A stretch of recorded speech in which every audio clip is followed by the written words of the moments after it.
Ya, buenas noches. Mi nombre es Juan Toscano.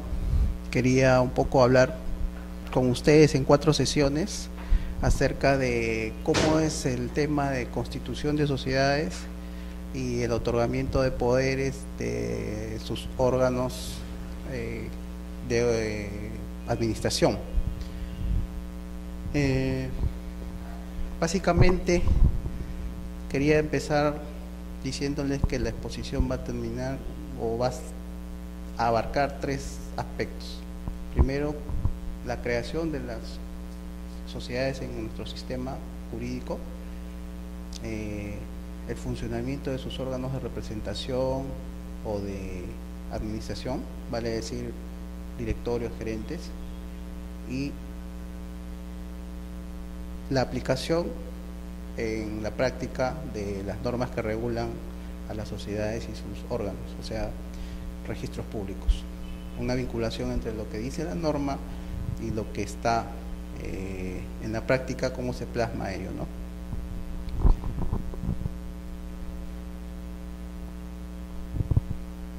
Antes quería explicarles un poco lo que es SUNAR. ¿Ustedes tienen conocimiento más o menos qué significa SUNAR, a qué alude? Ya, entonces existe una ley, la 236666, que es la ley de creación de la Superintendencia Nacional de los Registros Públicos. Este organismo agrupa los diferentes registros de carácter jurídico que existen en nuestro sistema. Nosotros, en el tema que vamos a tocar, estamos centrados en el registro denominado de personas jurídicas, que agrupa a su vez varios registros. El registro de sociedades mineras, el registro público de hidrocarburos, el registro de sociedades mercantiles, o que también van a escuchar que se denomina el registro de personas jurídicas societarias. Esa denominación, registro de sociedades mercantiles, es un poco ya desfasada. Se denominaba así con la anterior ley de sociedades, pero hoy la denominación actual es registro de personas jurídicas societarias. También verán que hay un registro de personas jurídicas propiamente dicho. Ese registro de personas jurídicas alude a las personas jurídicas que están en el Código Civil, básicamente la asociación, la fundación, el comité. También está agrupado en este gran registro de personas jurídicas. Entonces tenemos que este registro, creado por la ley de creación de la SUNAR, alude a 2 registros principales: las personas jurídicas que están en el Código Civil y otras más, por ejemplo las cooperativas, ¿no? Y también a las personas jurídicas que están reguladas en la ley de sociedades, antes llamadas sociedades mercantiles, por la diferencia que hay entre las personas jurídicas civiles sin fines de lucro y las personas jurídicas con fines de lucro, ¿no? Entonces tenemos ya la norma legal base que regula dónde nos vamos a ubicar en el tema de constitución de sociedades y otorgamiento de poderes.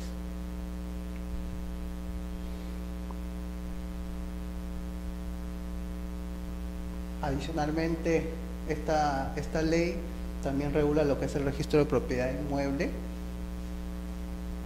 y que solamente los menciono para efectos de que ustedes tengan un panorama de qué está dentro de la superintendencia de los registros públicos, ¿no? El registro de personas y el registro de bienes. En el registro de personas tenemos las personas naturales y las personas jurídicas.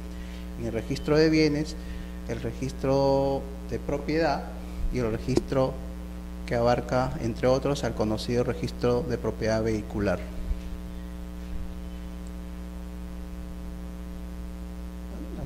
Justamente el registro de bienes muebles es el otro gran registro que, entre otros, agrupa al registro de propiedad vehicular, que es el más conocido, ¿no? Y el registro, últimamente, el registro mobiliario de contratos.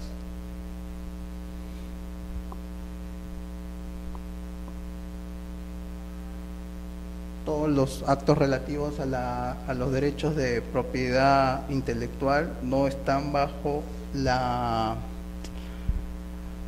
competencia de la Superintendencia de los Registros Públicos. Se inscriben en otros registros. Ahora, todos los registros de carácter jurídico están dentro de la competencia de SUNAR. La gran mayoría sí.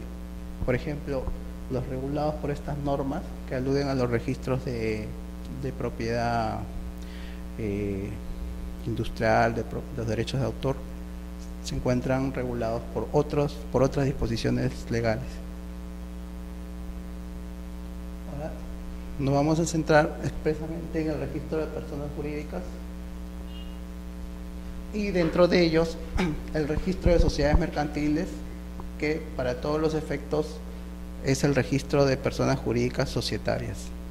¿Por qué hago alusión a este registro? Porque es en ese registro donde van a inscribirse las sociedades cuando quieren tener una existencia legal, jurídica, propiamente dicha.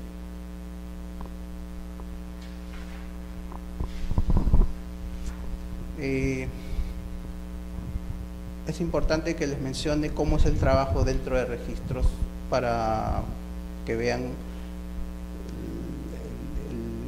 el inicio de la vida jurídica que puede tener una sociedad, ¿no? El trabajo dentro del registro internamente se organiza a través de 3 grandes grupos. Un grupo de registradores que ven los actos relativos a la constitución de sociedades, otro grupo de registradores que ven los actos relativos al funcionamiento de sus órganos de administración, y un grupo de registradores que ven los actos relativos a la modificación del estatuto y otros actos más, por ejemplo las fusiones, las escisiones, las transformaciones. Digamos que es un poco los actos que dan el inicio a la vida societaria, los actos relativos al funcionamiento diario de la persona jurídica y los actos que implican ya su transformación, su fusión, actos que atañen más a la reorganización de sociedades, como lo indica la ley, ¿no? Dentro de la labor diaria de calificación de títulos, principalmente en el registro de personas jurídicas trabajamos con escrituras públicas y también copias certificadas notariales. Escritura pública y copia certificada, entonces, son instrumentos que normalmente son objeto de calificación en el registro. Ahora, en el tema que nos atañe justamente constitución de sociedades y otorgamiento de poderes de sociedades, los 2 instrumentos son, para la constitución de sociedades, la escritura pública, y para el otorgamiento de poderes, la copia certificada notarial. La diferencia fundamental entre ambos es que la escritura pública tiene un protocolo notarial en el cual, a manera de archivo, el notario guarda en su registro de escrituras las que emite para, por ejemplo, en este caso, constituir sociedades. En cambio, para una sesión de directorio que otorga poderes o nombra a un gerente, no se requiere la escritura pública, basta la copia certificada del libro de actas, y ese instrumento notarial no se archiva. Entonces, lo que se archiva es en registros públicos, ¿no? Entonces, justamente esa es la diferencia fundamental entre los 2 instrumentos que vamos a ver ahora, ¿no? ¿Alguna pregunta hasta ahora? ¿Algo que quieran que le aclare?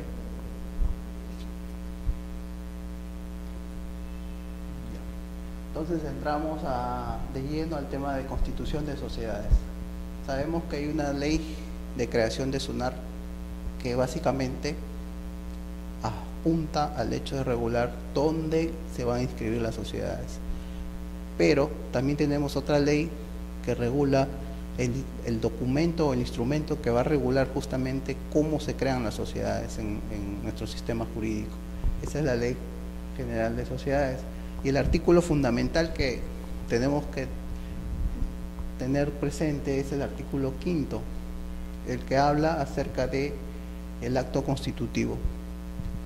De aquí, de esta norma, yo quería rescatar básicamente lo que les había mencionado, cómo se constituye y qué instrumento notarial es necesario para poder tener una sociedad constituida, en este caso la escritura pública. Ahora, ustedes se preguntarán, una vez constituida la sociedad, cuando quieren modificarla más adelante, sea el pacto o el estatuto social, ¿qué instrumento público se requiere? Por principio general, de acuerdo al artículo 5, se requiere también el otorgamiento de otra escritura pública. No bastaría en ese caso el acuerdo de la Junta en copia certificada notarial para entender modificado el acto constitutivo. Tanto el acto constitutivo como sus modificaciones posteriores requieren de escritura pública. La norma básica es el artículo 5 de la Ley General de Sociedades.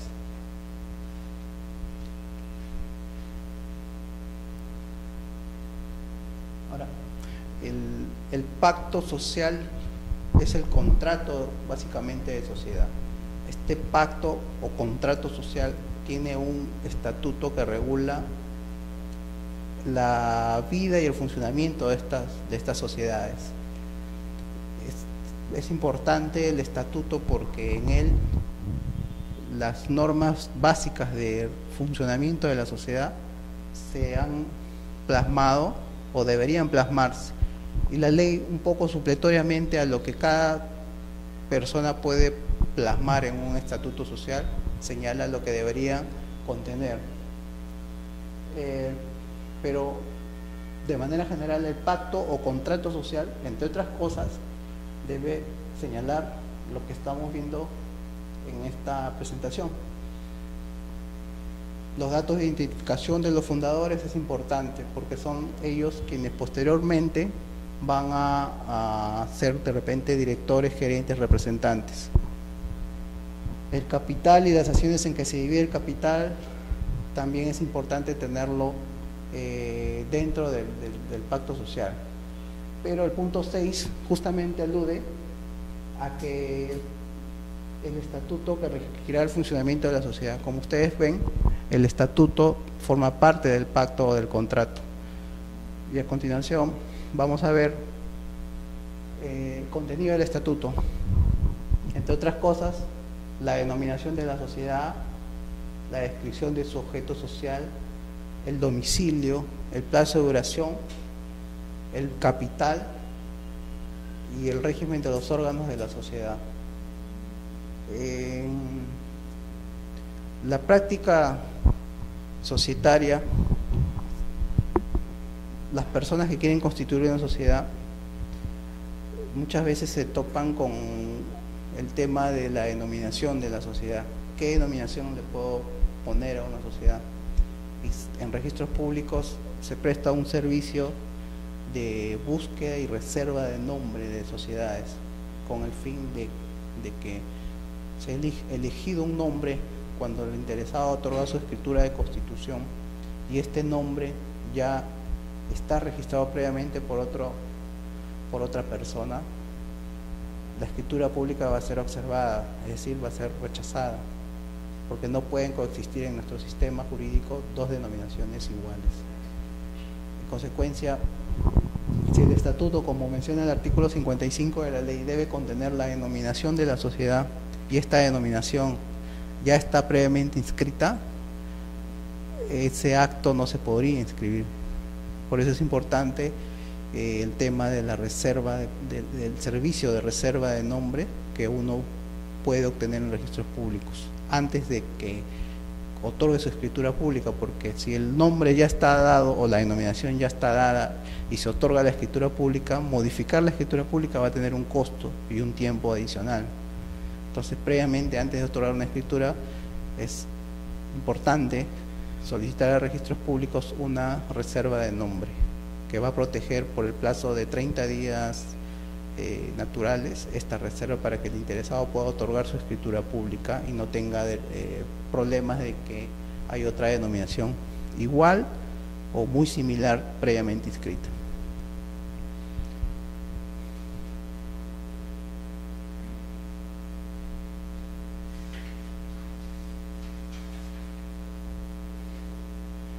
Adicionalmente, la ley de sociedades regula el tema de, ya estamos viendo un poco lo que es dónde escribo mi constitución, cómo la escribo, qué debe contener mi constitución de empresa o de sociedad. Y ahora, en la presentación anterior vimos que uno de los elementos que debe contener el estatuto, aparte de la denominación, las actividades u objeto, también debe contener la regulación de los órganos sociales. Va a decir principalmente la junta de accionistas, el directorio y el gerente. En este caso, la ley regula en el 111 lo relativo a la junta de accionistas. Como órgano supremo de la sociedad, su regulación es muy importante en los aspectos legales. Muchas veces las constituciones de sociedades se remiten a la ley, porque la ley en este aspecto es muy completa, deja muy poco para que las sociedades puedan regular de manera diferente. Y básicamente los elementos de convocatoria y quórum de una junta están previstos en la norma. Les menciono solamente a manera de, digamos, introducir en el tema ahora de, ya no de la Constitución, sino de los órganos sociales, la norma contenida en el artículo 111 de la ley. ¿Y por qué el 111? Porque es importante que, para entender celebrada una junta, las normas relativas a la convocatoria y al quórum hayan sido respetadas. Si alguno de estos elementos, quórum o convocatoria, no han sido observados al momento de su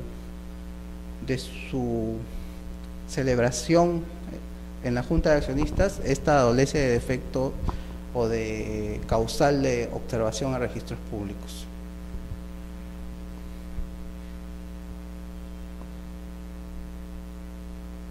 Justamente las normas principales que regulan lo que debemos tener presente en una convocatoria y un quórum están dadas por los artículos 113, 125 y 126 de la Ley de Sociedades. De manera muy general, la forma de convocatoria a una junta de sociedades pueden ser de dos maneras: a través de publicaciones de avisos convocando a junta, o a través de esquelas en las que se convoca a los accionistas. El 113 hace alusión nada más a quién es el órgano competente para convocar a juntas y a través de qué medios. El 125 y el 126 regulan los temas de quórum simple y quórum calificado, cada uno de los cuales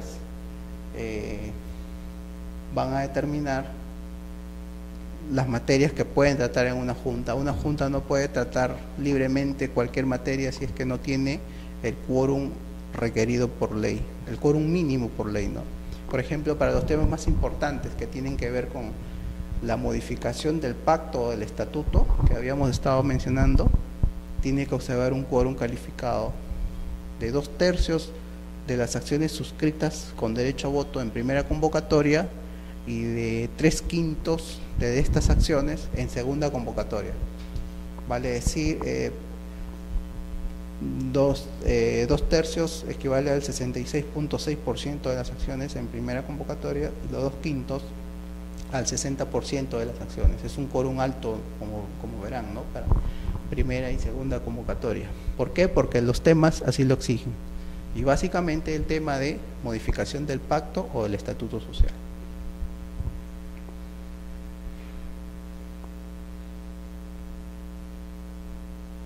El otro, o el órgano por definición de administración de la sociedad, es el directorio.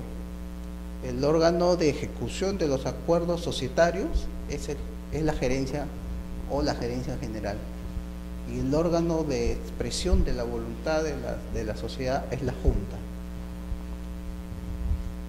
A registros públicos generalmente llegan los actos de la junta, del directorio y de la gerencia.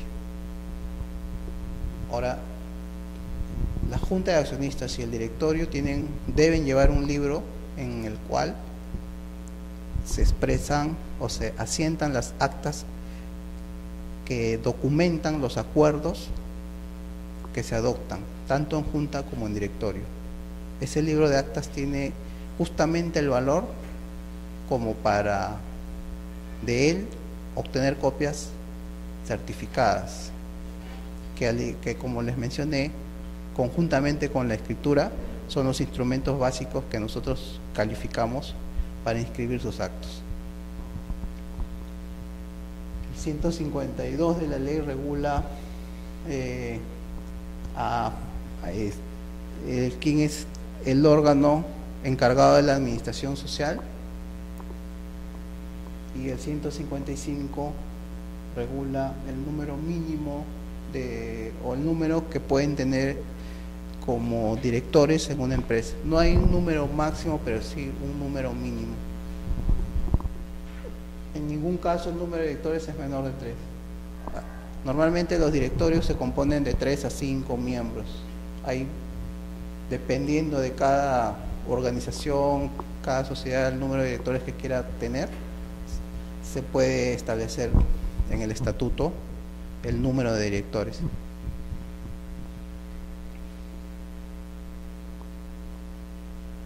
El directorio también debe tener una duración, ¿no? Que de acuerdo al 163, el plazo de duración de la sociedad pues es variable de acuerdo a lo que la Junta determine en el estatuto social. No puede ser menor a 1 año. Entonces tenemos como normas imperativas que el directorio no puede tener duración menor a 1 año y tampoco puede tener el número de miembros menor a 3, porque con 2 miembros no habría forma de adoptar acuerdos si es que no se ponen de acuerdo los dos. Otro elemento importante en la regulación del directorio es el hecho que no puedan ser miembros del directorio personas jurídicas. Para el caso de gerentes sí lo pueden ser, pero para el caso de directorios no puede ser miembro de un directorio una persona jurídica. En la anterior ley de sociedades no se mencionaba el tema y esto estaba un poco en duda, pero con la nueva ley ya se menciona expresamente la prohibición de que personas jurídicas formen parte de un directorio.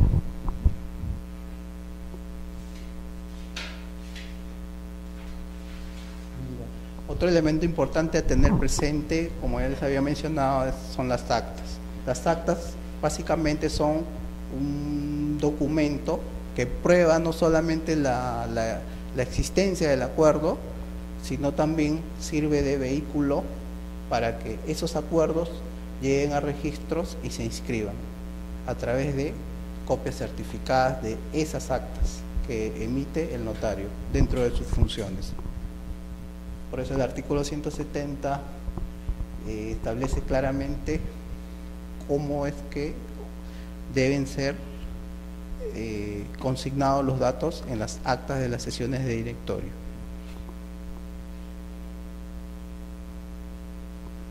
El otro órgano de ejecución es la gerencia.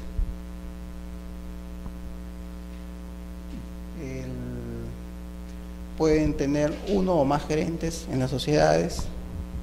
A partir del 185 de la ley se regula este tema y, como les había mencionado,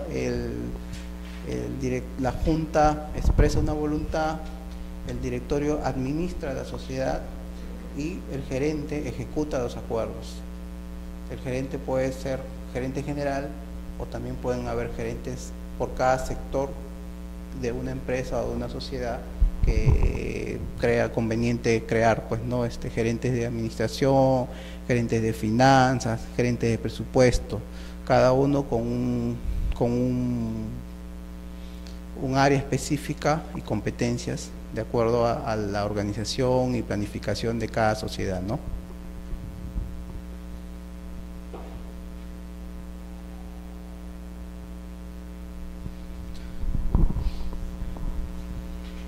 Hasta aquí hemos visto un poco lo que es las sociedades constituidas en nuestro país, las sociedades nacionales, podríamos decir.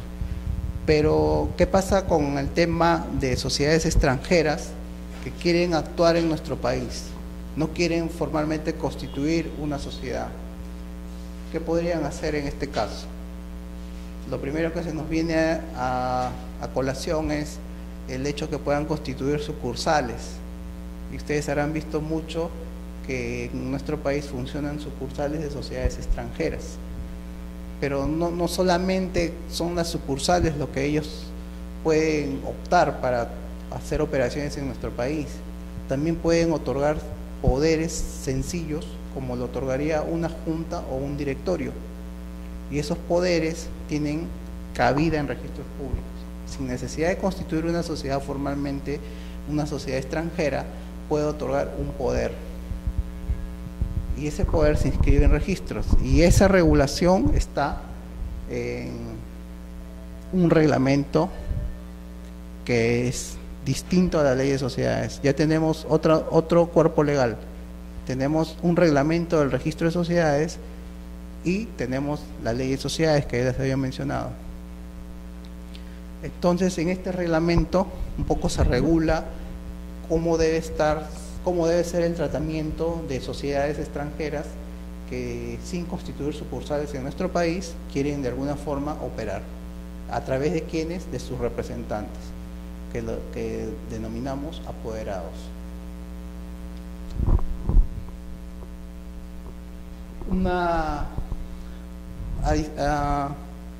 Dos temas importantes en relación a este apartado. Primero, la necesidad que estas sociedades extranjeras acrediten en registros públicos cada vez que quieran inscribir un acto que están vigentes. Y eso lo acreditan de acuerdo a la norma del 165 del reglamento del registro de sociedades, que forma parte integrante del registro de personas jurídicas que les mencioné al principio. Es un documento que acredite la vigencia de la sociedad en su sede de origen. Este documento denominado certificado de vigencia puede ser también cualquier otro, que de alguna manera cuando quieran inscribir ellos un acto en nuestro registro, quede acreditado que no está en proceso de extinción, disolución en su país de origen. Y si está en un país distinto, que tenga un idioma distinto al castellano, entonces se exige también la traducción de este documento. Entonces, un primer elemento a tener en cuenta es la vigencia de esta sociedad extranjera. Y un segundo elemento, regulado en el 166, es la capacidad que tienen aquellas personas que han otorgado el documento en el exterior, acreditando un apoderado para nuestro país. Porque podría prestarse a fraude un poder X de una república extranjera, y que en realidad quien otorga ese documento en el extranjero no está facultado para ello, y sin embargo ese acto se podría inscribir aquí en registros públicos, y esa persona contratar con terceros a nombre de una persona jurídica inexistente o sin facultades para ello, lo cual podría traer perjuicios económicos a las personas que contraten con ello.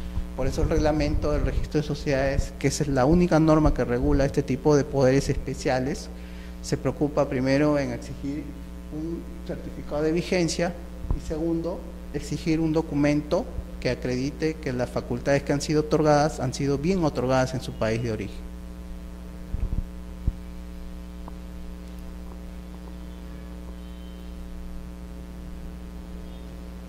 Ya, entonces hasta aquí hemos visto un poco lo que son el aspecto legal de la constitución de las sociedades, el organismo público encargado de registrar estas sociedades, y ahora quiero ver con ustedes un poco el funcionamiento ya en la práctica, cómo es que esto llega a registros públicos. Desde que el interesado acude a una notaría con su minuta y para que sea elevada a escritura pública e inscrita posteriormente en registros públicos, ¿qué es lo que sucede, no? ¿Ustedes están vinculados al registros públicos en su trabajo diario o en sus quehaceres diarios? ¿sí? Entonces más o menos manejan ya el tema de lo que es la denegación de una inscripción, una observación, una tacha, una liquidación. Ya, entonces este tema va a ser un poco más familiar para ustedes y lo que voy a hacer es básicamente plantearles cómo es que normalmente los defectos que se encuentran en los títulos que se presentan a registros y lo cual va a originar la observación. Y en algunos casos también la tacha sustantiva y también, ¿por qué no?, cuando se transgreden los criterios o los precedentes de observancia obligatoria, que de alguna manera también ya están constituyendo una fuente de derecho distinto a las normas, ¿no? Ahora el usuario o el interesado no solamente va a tener que atender un poco a lo que dice el texto de una norma, sino también a lo que dice el precedente, porque si en el acto se contraviene un precedente, sabe ya que el criterio va a ser que el registrador también observe por eso, y si lo observa va a tener que subsanar. Entonces un acto presentado por el interesado puede contravenir tanto una norma legal como un precedente. Entonces la observación un poco apunta a eso, es la denegación de las escrituras, si quieren decir, llamarlo así, o de las copias certificadas notariales. La tacha sustantiva es, tacha sustantiva quiere decir defecto insubsanable en el documento presentado. Para el tema que estamos viendo, por ejemplo, en el artículo 42 del Reglamento General de los Registros Públicos regulan los supuestos de las tachas sustantivas. Y para el tema que estamos viendo, por ejemplo, en el literal A, es cuando el defecto el título adolece de defecto insubsanable que afecta la validez del contenido del título. Las normas relativas a quórum y convocatoria, la inobservancia de este tipo de normas puede dar lugar a que se aplique el literal A. Es un defecto que atenta o que contraviene directamente el acuerdo de junta o de directorio y debería dar lugar a una tacha sustantiva. Si no se convocó bien a través de los diarios o a través de esquelas, lo que corresponde es la tacha del título. El inciso B señala que también se puede tachar sustantivamente el título cuando no contenga acto inscribible.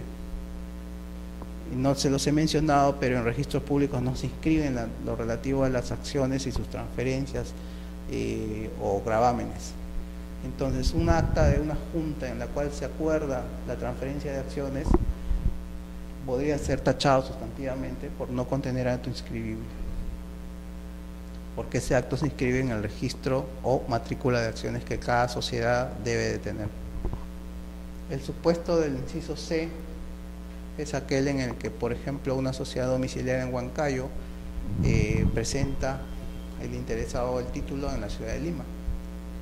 La oficina de Lima no es competente para calificar ese acto, sino la oficina y el registro de personas jurídicas de la ciudad de Huancayo. El presentarlo aquí daría lugar a una tacha sustantiva del título, ¿no? En tanto no se implementen las normas de remisión de los títulos a nivel nacional, ¿no? De manera tal que una sociedad domiciliada en Lima puede el interesado presentar su título en Iquitos y ser enviado el título a Lima para su calificación. Ese sistema todavía no está bien implementado, por eso es que todavía se sigue aplicando para esos supuestos lo previsto en el literal C del artículo 42. Literal D, por ejemplo, cuando existan obstáculos insalvables que emanen de la partida registral, puede ser en el supuesto pues de que hay una disolución inscrita de una sociedad anónima y se presenta a calificación una sesión de directorio. Entonces ese es un obstáculo que hace que el título pueda ser tachado, porque en el proceso de disolución tanto el gerente, el directorio y demás mandatarios de la sociedad quedan sin efecto sus nombramientos por efecto de la disolución, ¿no? Ya la administración corre a cargo a partir del acuerdo de disolución del liquidador o de los liquidadores. En el supuesto del inciso E, bueno, se presenta un acto a registros públicos hoy día, sin embargo, se presenta un proyecto de acta de junta de accionistas o de directorio, sin firma de los directores o sin firma de los accionistas presentes. Y en vía de subsanación, celebran una junta el día de mañana y quieren ese acto ratificarlo. Propiamente, el acto hoy día no existe y mañana recién va a existir, entonces el acto no puede ser posterior al asiento de presentación, porque los efectos de los actos presentados se retrotraen a la fecha de su presentación. Si a la fecha de presentación no existía el acto como tal, entonces puede ser de aplicación el inciso E del artículo 42.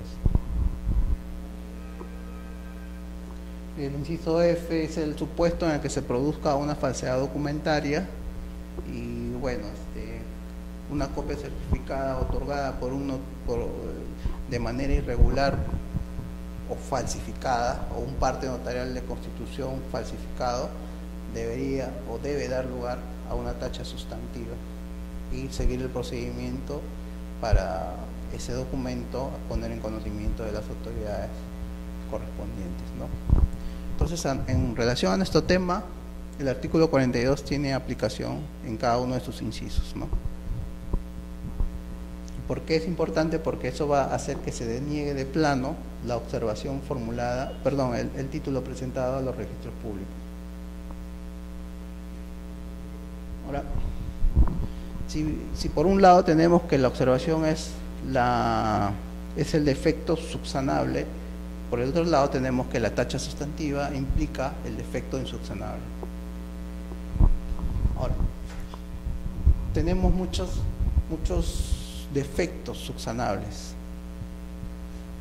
Básicamente los defectos insubsanables son aquellos que atentan contra las normas que regulan la convocatoria y el quórum. Pero los que no están en relación a estos dos temas son variados. He querido traer aquí unos ejemplos de cuáles son esos defectos o errores comunes en que incurren los interesados al momento de presentar los títulos a registros públicos. Uno de ellos es, bueno, primero vamos a ver lo que son transgresión de normas legales, como les había mencionado, y luego voy a hacerle una presentación breve de cómo también se pueden transgredir los precedentes, y qué es un precedente básicamente, ¿no? En el rubro de transgresión de normas legales, el 120 de la Ley de Sociedades regula el tema de la Junta Universal, que a diferencia de la Junta que no es universal, esta no requiere de avisos de convocatoria. Si se reúnen todos los socios, todos ellos acuerdan la celebración de una junta, para su validez no se requieren publicaciones u otro medio de convocatoria alguno. En este caso se observó el título porque en el registro público también se inscriben las acciones producto del último capital. Entonces, si una sociedad tiene registrada 200 acciones, a la Junta Universal en la que concurren todos los accionistas, debemos también tener que concurrieron accionistas representando las 200 acciones. Ahora, si presentan un acta en la que celebran el día de hoy una junta en la que van 400 acciones y en el capital inscrito hay 200 acciones, algo pasó en el camino. Esa junta puede ser universal, pero registralmente no lo es, porque su capital se ha quedado cuando tenía registradas solo 200 acciones. Entonces tienen que regularizar ese tema vía un aumento de capital de repente que se aprobó, pero que no se inscribió, que hizo que el capital varíe en cuanto al número de acciones, con la creencia ellos de que concurriendo con el último capital aprobado y sus acciones podían inscribir el acto, va a ser observado en registro, porque primero tienen que adecuar el capital y las acciones a lo que, o mejor dicho, adecuar la realidad a lo que está en registros públicos, ¿no? Esto porque muchas veces no se inscriben los acuerdos de aumento y reducción del capital, y este tipo de acuerdos inciden en el número de acciones, y el número de acciones tiene incidencia en la junta de accionistas. Entonces, muy frecuente es este tema de la discrepancia entre el número de acciones que concurren a una junta con el número de acciones que está registrado en la partida de la sociedad.